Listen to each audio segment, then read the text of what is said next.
Good morning, Mr. Chairman. Chris Alexander here, Louisiana Citizen Advocacy Group. We have a number of physicians who are in our organization. I also happen to have two family members who are surgeons, and so I sort of have a personal interest in this as well.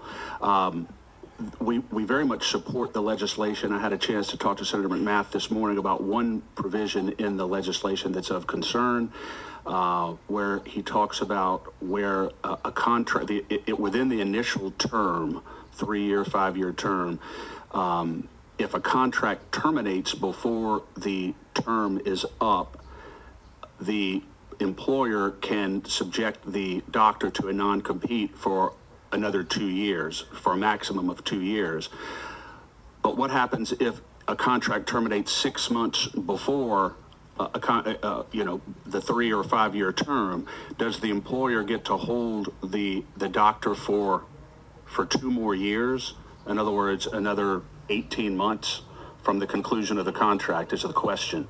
Or does it end whenever the contract of employment ends? And this sort of alludes to what Representative Eccles mentioned a few minutes ago.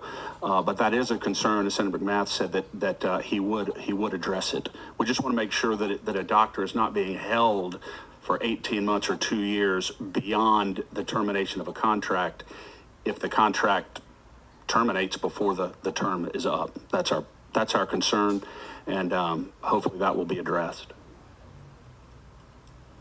If the contract terminates early, would you be opposed to a buyout if we put this in this bill?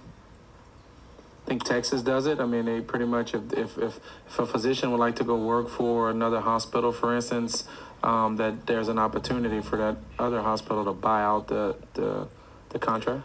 As an alternative, Representative Miller, but ideally, we would like the non-compete to be coterminous with the contract.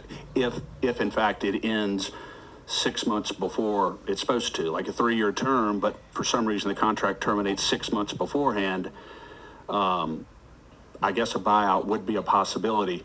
We just don't want to see a doctor held to a non-compete for another 18 months or 2 years beyond the termination of the contract. That's the concern we have. Understood.